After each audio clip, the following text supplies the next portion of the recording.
오늘 우리에게 주신 하나님의 말씀은 사도행전 11장 1절에서 18절까지 말씀입니다.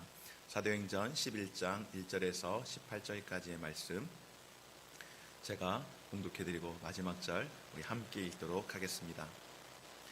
유대에 있는 사도들과 형제들이 이방인들도 하나님의 말씀을 받았다 함을 들었더니 베드로가 예루살렘에 올라갔을 때에 할례자들이 비난하여 이르되 내가 무할례자의 집에 들어가 함께 먹었다 하니 베드로가 그들에게 이 일을 차례로 설명하여 이르되 내가 욥바시에서 기도할 때에 황홀한 중에 환상을 보니 큰 보자기 같은 그릇이 내 귀에 매어 하늘로부터 내려 내 앞에까지 드리워지거늘 이것을 주목하여 보니 땅에 네 발 가진 것과 들짐승과 기는 것과 공중에 나는 것들이 보이더라. 또 들으니 소리 있어 내게 이르되 베드로야 일어나 잡아 먹으라 하거늘 내가 이르되 주님 그럴 수 없나이다. 속되거나 깨끗하지 아니한 것은 결코 내 입에 들어간 일이 없나이다 하니 또 하늘로부터 두 번째 소리가 있어 내게 이르되 하나님이 깨끗하게 하신 것을 내가 속되다고 하지 말라 하더라. 이런 일이 3번 있은 후에 모든 것이 다시 하늘로 끌려 올라가더라. 마침 3사람이 내가 유숙한 집 앞에 서 있으니 가이사라에서 내게로 보낸 사람이라. 성령이 내게 명하사 아무 의심 말고 함께 가라 하시매 이 6 형제도 나와 함께 가서 그 사람의 집에 들어가니 그가 우리에게 말하기를 천사가 내 집에 서서 말하되 내가 사람을 욥바에 보내어 베드로라 하는 시몬을 청하라. 그가 너와 내 온 집이 구원받을 말씀을 내게 이르리라 함을 보았다 하거늘 내가 말을 시작할 때에 성령이 그들에게 임하시기를 처음 우리에게 하신 것과 같이 하는지라. 내가 주의 말씀에 요한은 물로 세례를 베풀었으나 너희는 성령으로 세례를 받으리라 하신 것이 생각났노라. 그런즉 하나님이 우리가 주 예수 그리스도를 믿을 때에 주신 것과 같은 선물을 그들에게도 주셨으니 내가 누구이기에 하나님을 능히 막겠느냐 하더라. 함께 읽겠습니다. 그들이 이 말을 듣고 잠잠하여 하나님께 영광을 돌려 이르되 그러면 하나님께서 이방인에게도 생명 얻는 회개를 주셨도다 하니라. 아멘. 여기까지 보았습니다. 우리 서로 인사들 나누겠습니다. 각 사람들 옆에 분들과 함께 인사를 나누시고 가정에 계시는 우리 성도님들께서도 또 해외에서 예배하시는 우리 성도님들께서도 또 함께 인사 나누실 때에 할렐루야 반갑습니다. 성령 충만하십시오. 행복하십시오. 우리 좌우로 앞뒤로 인사하실 때에 사랑하는 우리 물대동산의 모든 성도들께서 하나님께서 주시는 은혜와 평강 가운데에 더욱더 성령 충만하시고 또 주 안에서 복된 삶을 살아갈 수 있기를 주의 이름으로 축원합니다. 오랜만입니다, 여러분. 거의 한 4개월 만인 것 같아요. 무슨 말씀인지 아시겠죠? 10월 말까지 우리가 사도행전 말씀을 이렇게 보고 11월, 12월, 1월 달까지 3개월 정도 이제 주제별로 말씀을 보다가 오늘 2월 첫째 주에 다시금 사도행전, 지난번 10월 마지막 주에 사도행전 10장까지 했었는데요. 차별 없는 구원의 말씀. 욥바에서 환상 가운데에 이제 하나님께서 복음을 전하게 하셨던 그 일과 바로 연결되어서 이제 그 일들에 대한 보고를, 사역에 대한 보고를 예루살렘 교회에 가서 이제 베드로가 사역을 고백하고 또 이런 일들로 인하여서 하나님께서 우리에게 어떠한 복음을 주셨는지를 증거하는 그 내용의 말씀이 오늘 우리가 함께 읽은 사도행전 11장의 말씀입니다. 19세기 유럽 도심 가운데 있는 산부인과에 산모들이 분만을 한 뒤에 산욕열로 사망을 하는 이 비율이 아주 높았다고 합니다. 산욕열이라고 하는 것은 산모가 아이를 출산하고 났을 때에 이렇게 상처가 나기도 하고 하니까 그 일로 인하여서 염증이 생기고 그리고 몇 주 정도 회복을 하는, 아마 아이를 낳아보신 우리 여성분들은 다 무슨 말인지 아실 겁니다. 남성분들 가운데서도 가족분만을 하시는 분들은 다 그것들을 알고 경험을 했을 겁니다. 그래서 이 산용열로 몸을 회복해야 하는데 이 산용열로 인하여서 오히려 죽음을 맞이하는 경우가 굉장히 많았는데, 굉장히 역설적이게도 병원에서 아이를 낳는 산모와 가정이나 조산원 같은 곳에서 산파들의 도움을 통하여서 아이를 낳는 산모의 그 산용열로 사망하는 증세를, 그 비교를 해봤더니 산모들을 통하여서 아이를 낳는 산모가 산용열로 사망에 이르는 경우는 5% 정도밖에 되지 않은데, 병원에서 아이를 낳다가 사망에 이르는 산용열로 염증으로 인하여서 산모들이 사망을 하는 경우는 무려 30%에 이르렀다라고 합니다. 현대식 의학으로 병원에서 아이를 낳는 사람들이 이 염증을 이기지 못하여서, 그러니까 아마 폐혈증으로 그런 사망에 이르게 되었을 터인데요. 사망에 이르는 산모의 그 비율이 30% 이상이 됨으로 인하여서 굉장히 큰 문제가 아닐 수가 없었습니다. 그래서 이 문제를 해결하기 위해서 당시에 오스트리아 빈의 헝가리 출신의 의사였던 젬벨 바이스라고 하는 의사가 있었는데, 이 젬벨 바이스 박사는 이 문제를 가지고 굉장히 많은 고민을 하던 중에 두 가지 문제를 발견하게 되었다라고 합니다. 첫 번째는 자신이 병원에 있지 않았던 그 시기에는 산용열로 사망하는 산모의 숫자가 줄더라는 것입니다.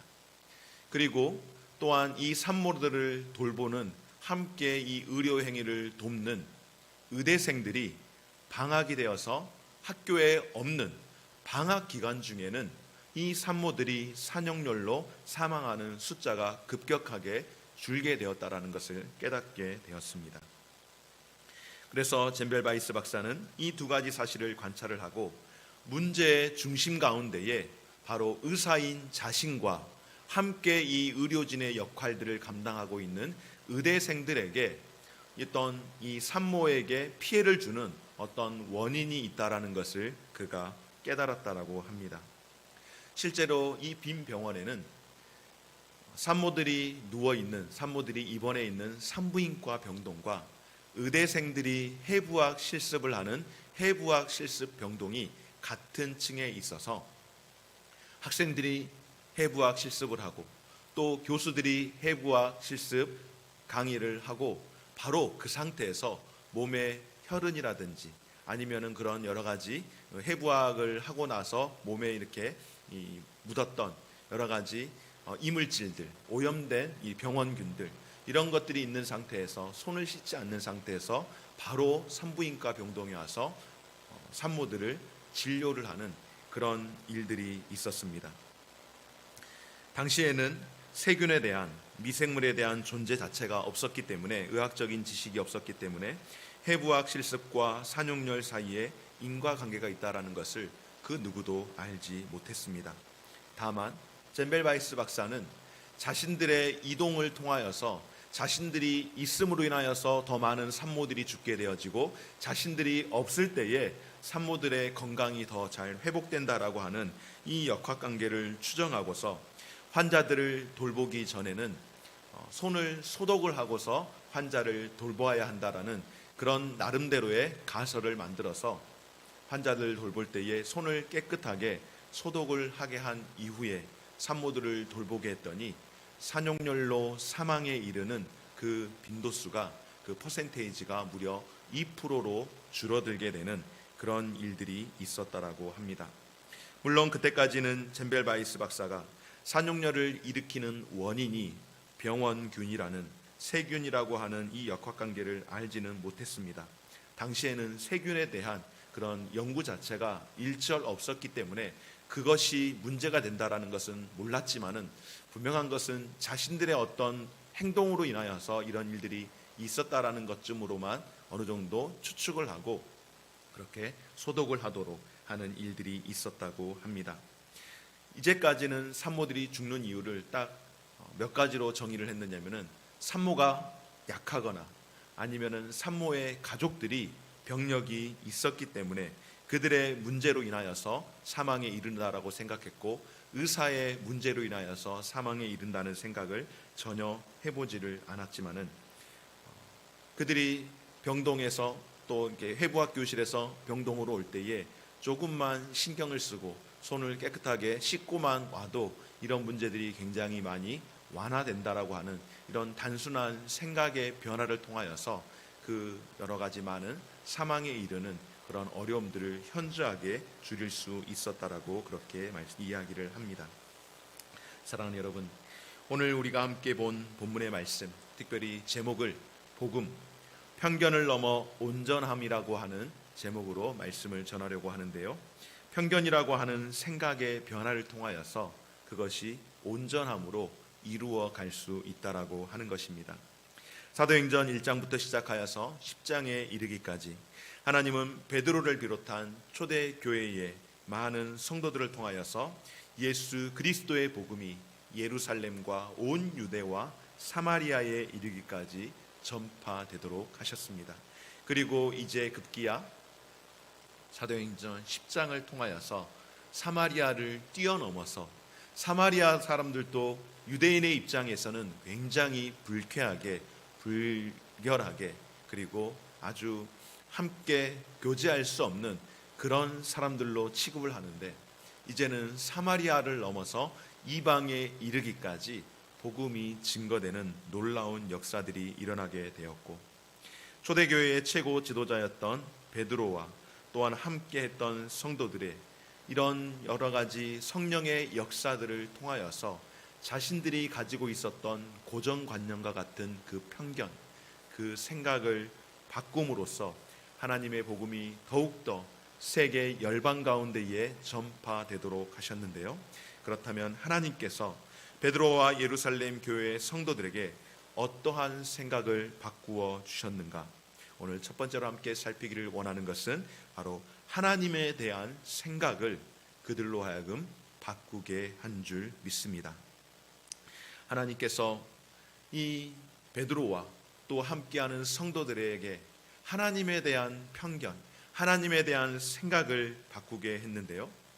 사도행전 10장에 보면은 욥바에서 베드로가 기도하던 때를 한번 돌이켜 봅니다. 지난 10월 달에 말씀을 전했던 사도행전 10장이 바로 욥바이라고 하는 무두장이 시몬의 집에서 베드로가 머물고 있을 때의 그 사건입니다.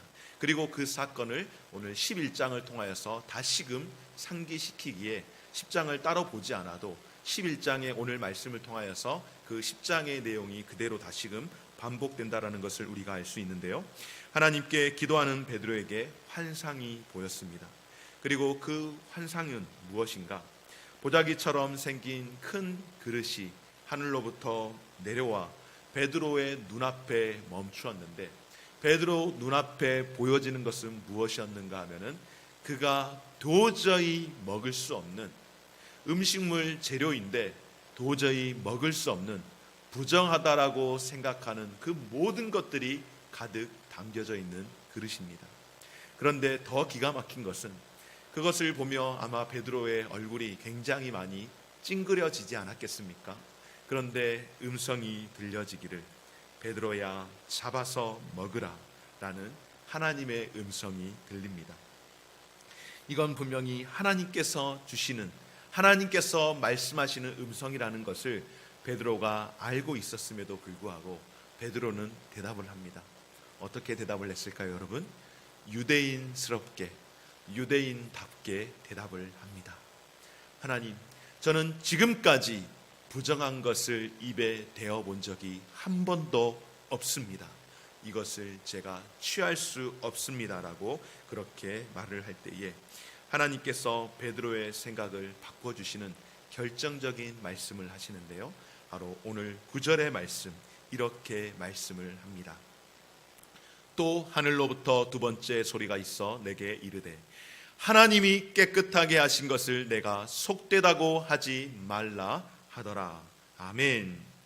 여러분, 지난 10월 마지막 주 가운데에 제가 전했던 말씀은 차별 없는 구원이라고 하였던 말씀입니다.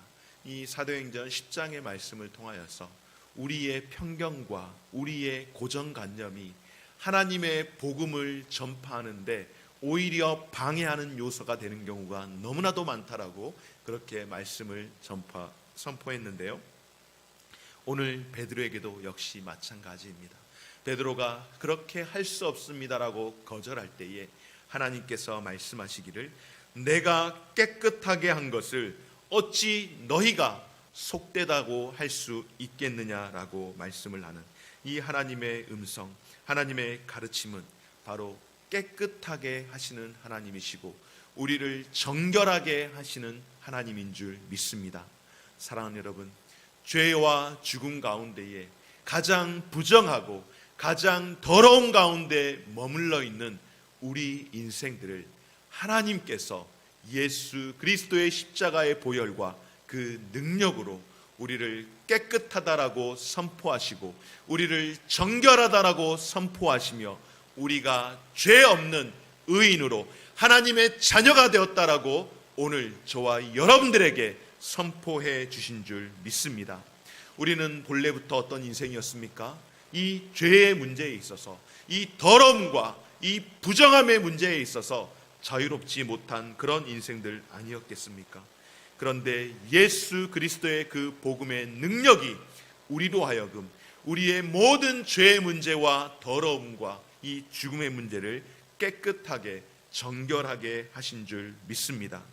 그러나 오늘 베드로는 또한 베드로를 비롯한 예루살렘 교회의 많은 성도들은 예수 그리스도를 믿는다라고 하지만은 여전히 복음에 나타난 이 하나님의 모습에 대해서 오해를 하고 있었습니다. 그렇습니다, 여러분. 어찌 베드로와 예루살렘 교회의 성도들 뿐이겠습니까? 우리의 삶 가운데에, 우리의 습관 가운데에서도 하나님이 깨끗하게 하신 것을 우리가 깨끗하지 않다라고 그렇게 생각하고 그렇게 말하고 그렇게 진단하는 경우가 얼마나 많이 있는지 모릅니다.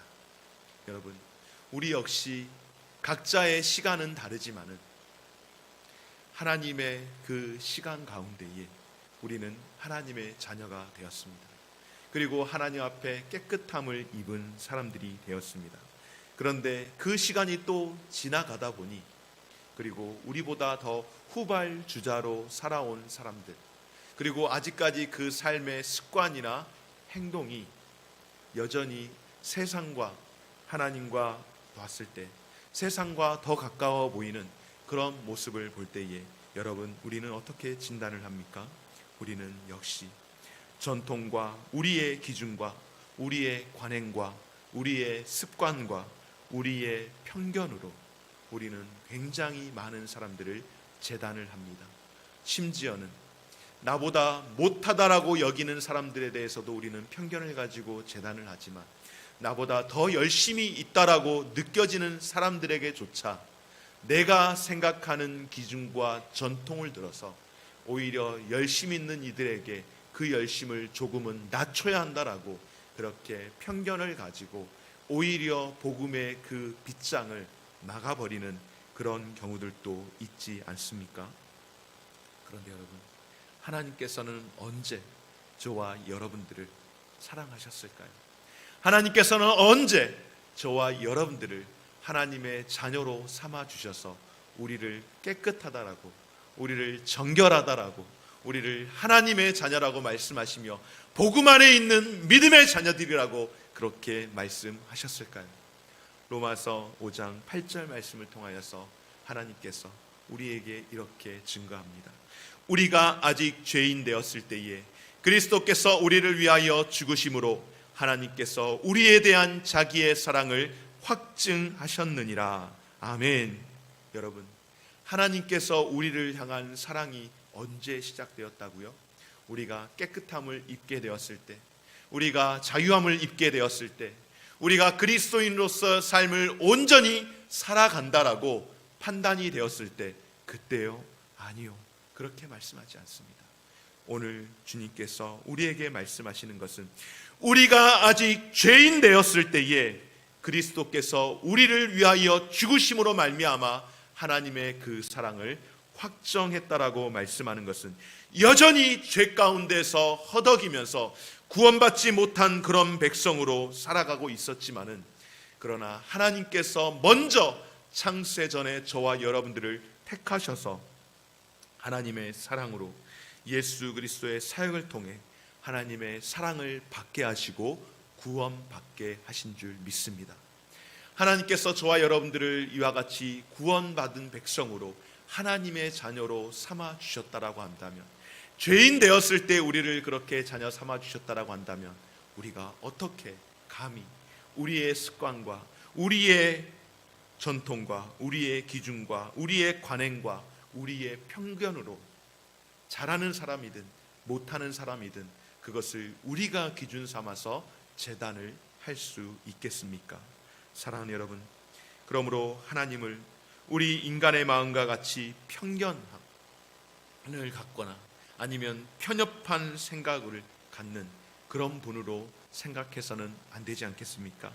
하나님은 죄인을 사랑하시고 그 죄인을 불러 하나님의 백성을 삼아 주셨는데, 바로 그 죄인, 그 백성된 자가 오늘 저와 여러분들이며 오늘 이 자리 가운데에서 비록 코로나 상황에 함께 할 수 없지만은 가정에서 하나님의 자녀들로 예배할 수 있도록 우리들을 부르신 줄 믿습니다. 바로 이것이 복음이 편견 앞에서 우리를 하나님에 대한 그 편견을 바꾸도록 하신 온전하심인 줄 믿습니다. 오늘 두 번째로 함께 살피기를 원하는 것은 복음이 편견을 넘어서 온전함으로 가게 하는 이 과정은 바로 자신에 대한 생각을 바꾸게 하신 것인 줄 믿습니다. 베드로가 하나님께서 보여주신 환상도 보고 하나님께서 들려주신 음성도 듣고 또 베드로가 머물고 있는 그 집에 사람을 보내어 문을 두드릴 때에 사람이 찾아왔습니다. 누가 왔습니까? 고넬료가 보낸 사람들이 찾아왔었죠. 베드로는 하나님께서 보여주신 환상과 그 음성을 들었지만 여전히 이방인 고넬료가 초대하는 그 초대에 응하기가 부담이 되었고, 또한 이방인 고넬료가 보낸 그 사람들을 영접하는 것 또한 부담이 되었습니다.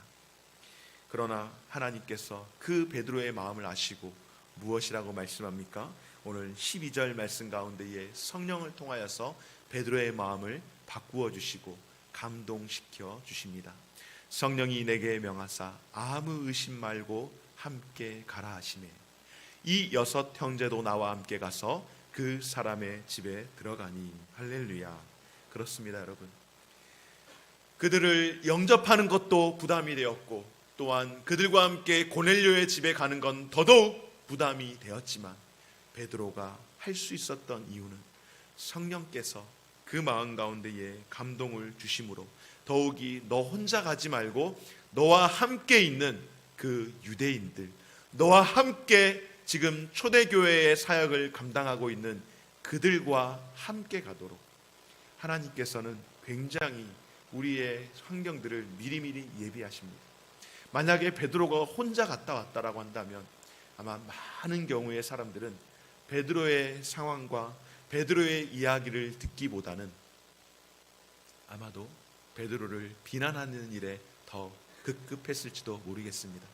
그런데 하나님께서는 베드로에게 혼자 가도록 말씀하지 않고 너희가 함께 감을 통하여서 증인이 증거자가 되어주도록 말씀을 합니다. 그리고 베드로가 초대교회의 그 성도들과 함께 갑니다. 당시 유대인들은 그곳에 들어가는 것도 쉽지 않았고 또 그들과 함께 식사를 한다라고 하는 것은 상상할 수 없는 부정함입니다. 그런데 하나님께서 이 6명의 성도들과 함께 강권하여서 등 떠밀어 이방인 고넬료의 집에 들어가게 하심으로 말미암아 베드로뿐만 아니라 함께한 초대교회의 성도들의 그 생각을 바꾸어 주도록, 그렇게 바꿀 수 있도록 하나님께서 기적을 열어주신 줄 믿습니다. 사랑하는 여러분, 이전에는 유대인들만을 위한 사도, 유대인들만을 위한 전도자였다라고 한다면 이제는 이방인을 포함한 온 민족, 모든 민족, 온 세상을 위한 사도이며 온 세상을 위한 전도자로 자기 자신에 대한 그들의 생각을 바꾸어 주신 줄 믿습니다.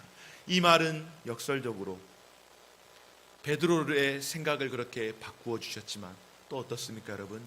이방인이었던 고넬료와 또 고넬료와 함께 있었던 모든 이방인들에게도 유대인을 향한 그 빗장을 풀게 하는 그런 놀라운 생각의 변화를 허락해 주신 줄 믿습니다.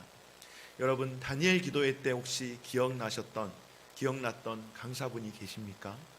저는 이 말씀을 보면서 다니엘 기도회 때 함께했던 이 강사분 가운데에 아마존 선교사로 사역을 하셨던 김혜숙 선교사님의 그 간증이 문득 기억이 났습니다. 이분이 감리교회에서 남편과 함께 신학을 하고 목회자가 되어서 어찌하다가 중국으로 가려다가 어떻게 하나님의 인도하심을 따라서 미국으로 해서 아마존까지 가게 되었는데, 그분이 사역하시는 그 아마존강 유역이 브라질 그리고 콜롬비아 이 한 3개 나라가 같이, 그래서 스페인어, 포르투갈어, 그다음에 원주민어 이 말을 사용을 하는데, 이 김혜수 선교사님의 그 말씀이 생각이 났던 게 뭐냐면은 그분이 그런 이야기를 했습니다.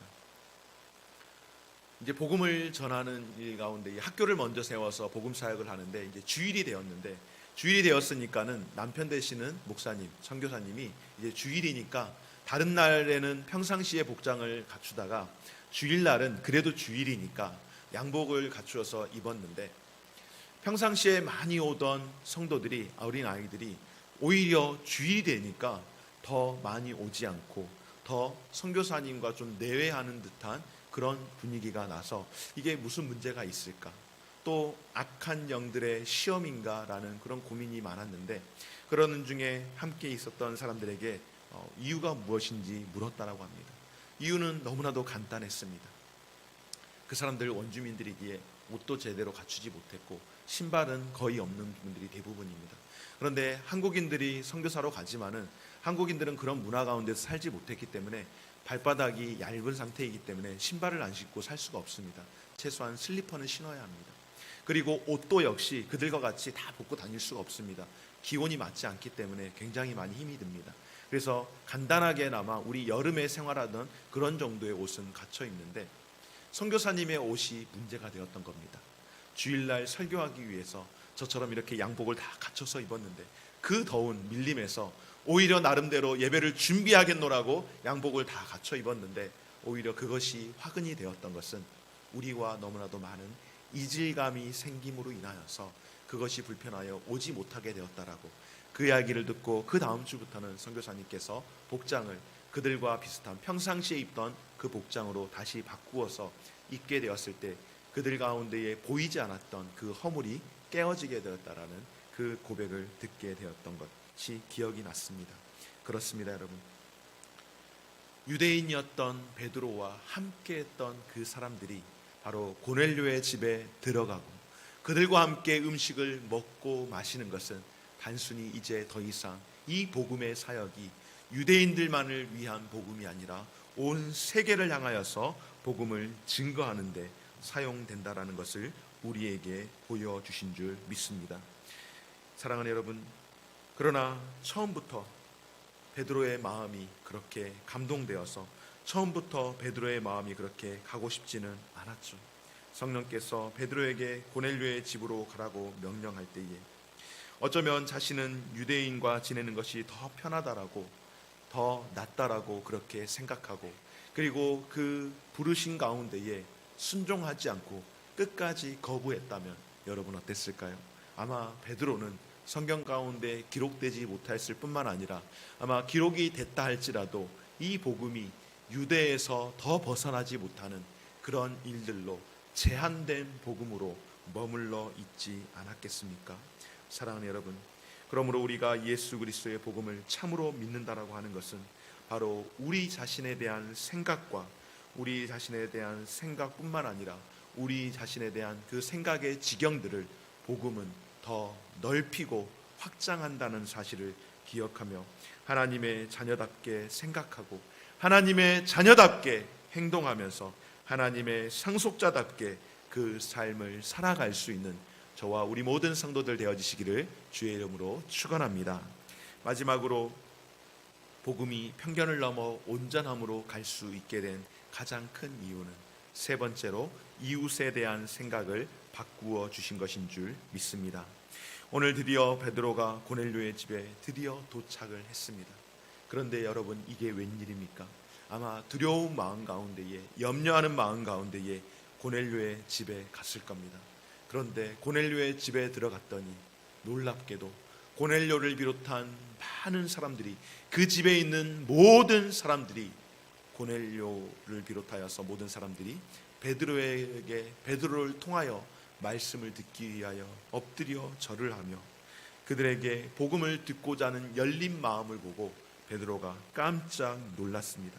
그리고 더 놀라운 사실은 이방인 고넬료가 베드로가 전하는 복음을 아멘 아멘 하며 받을 뿐만 아니라 그렇게 복음을 받아들일 때에 그 가운데에 성령의 놀라운 역사가 일어나는 것을 보게 될 때 베드로는 복음이 이방인들에게, 유대인들에게만 전파되어진다라는 것이 아니라 유대인들뿐만 아니라 이방인들에게도 복음이 전파되어지고, 또한 뿐만 아니라 더 놀라운 사실은 유대인들과 함께 있었던 이들에게만 성령의 강력한 임재가 나타나는 줄 알았는데, 오늘 고넬료의 집에서 말씀이 선포되어질 때에 성령의 기름 부으심을 경험하며 베드로가 깜짝 놀란 것은 이 두 가지 모든 것들이 함께 이들에게도 나타난다라고 하는 사실. 이방인들은 성령을 받을 수 없을 것이라고 생각했는데 이방인들 또한 성령님으로 친히 경험을, 성령님의 그 임재하심을 경험한다라고 하는 사실을 베드로와 함께했던 모든 초대교회 성도들이 그들 눈으로 똑똑히 보게 되었고, 그들이 그 일에 대한 증거자가 되게 된 줄 믿습니다. 바로 이것이 초대교회 성도들이 이웃에 대한 생각, 타인에 대한 생각, 아니 이방인들에 대한 생각이 바뀌게 되는 가장 큰 계기가 된 줄 믿습니다. 오늘 18절 말씀 가운데에 그들이 이 말을 듣고 잠잠하여 하나님께 영광을 돌려 이르되 그러면 하나님께서 이방인에게도 생명 얻는 회개를 주셨다 하니라. 아멘. 이방인들은 절대로 복음을 받을 수 없고 받아들일 수 없고 받아서도 안 된다라고 그렇게 가졌던 그 잘못된 편견이 오늘 고넬료의 이 가정을 통하여서 세계 열방 가운데에 복음은 선포되어져야 하는 것을 우리에게 보여주신 줄 믿습니다. 사랑하는 여러분, 말씀을 정리하겠습니다. 복음으로 우리의 편견을 온전함으로 바꾸어 갈 수 있는 저와 우리 모든 성도들 되어지시기를 주의 이름으로 축원합니다. 이 세상에 하나님의 구원이 필요 없는 사람 있을까요? 아니요, 없습니다. 그리고 이 세상에서 하나님께서 구원하지 못할 사람 있을까요? 아니요, 없습니다. 아무도 없습니다.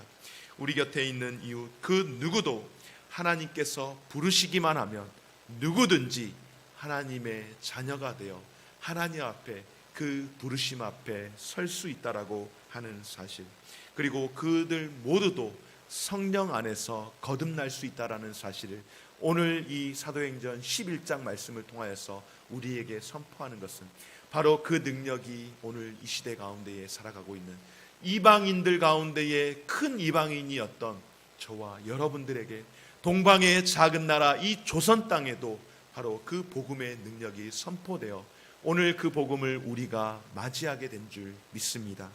지금도 세계 곳곳에서 복음 증거를 위해 참으로 굉장히 많은 사역들을 감당합니다. 앞서 말씀을 드린 아마존 밀림 지역에서뿐만 아니라 또 우리와 함께 사역을 하고 계시다가 또 선교 사역을 하고 전도 사역을 하셨던 우리 진영 전사님께서 지금 이집트로 복음 증거하기 위해서 가셨습니다. 또 제가 알고 있는 어느 목사님, 미국에서 사역을 하시는 분인데 이분의 사역의 주된 이 사역지는 어디인가 하면 무슬림 지역입니다. 그리고 불교 국가 지역, 한국 사람들이 사실상 거의 가기 어려운 이런 지역들로 가서 굉장히 많은 지탄을 받습니다. 왜 그럴까요? 너무나도 공격적이라는 이유만으로 공격을 오히려 받습니다. 그러나 저는 개인적으로 생각할 때에 우리 교단 내에서 하는 어떤 방식, 조금은 부드럽게 선교 사역을 하는 그 선교도 필요하지만 때로는 누군가는 먼저 그 시작을 위한 문을 열기 위해서 문을 두드리기 위해서는 조금은 더 공격적으로 그런 사역들을 감당해야 할 필요가 있다라고 여겨집니다.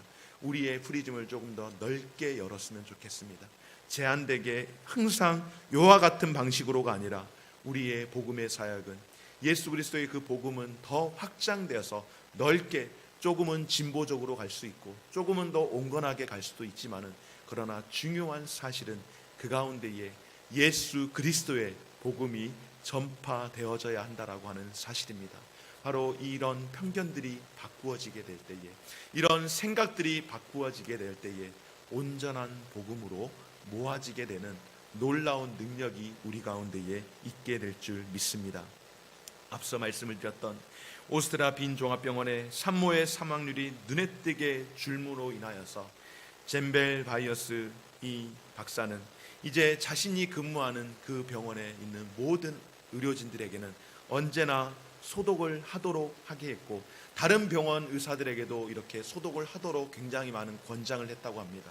그러나 그 당시에는 많은 의료진들에게 잼벨 바이어스 이 박사의 이 제안이 전혀 들리지 않았습니다. 왜냐하면 그렇다면 결국 원인이 산모나 그 가족들이 아닌 의료진에게 있다라는 것을 우리가 이야기하는 꼴이 되는 건데 그것은 도저히 우리가 납득할 수 없다라고 해서 그것을 받아들이지 않았는데 여러분 놀랍게도 그로부터 30년이 지나서 이제 19세기 후반에 이르러서 어떤 일이 일어났을까요? 우리도 들어서 알고 있는 루이 파스테르 우유 아시죠? 그 시초가 되는 루이 파스테르 그리고 독일의 로베르트 코프라고 하는 이 두 사람에 의해서 미생물의 존재가 연구가 되어지고 알게 되어지고 그리고 세균이 있다라는 것에 대해서 알게 되어지고 연구가 되어지고 과학적으로 밝혀짐으로 인하여서 손을 깨끗하게 씻는 것이 손을 자주자주 소독을 하는 것이 굉장히 의료에 있어서는 의료 행위를 하는 데 있어서는 중요하다라는 것을 발견하게 되었고 이 간단한 것이 수많은 전염병을 예방하는 그런 길에 이르게 되었다라고 합니다.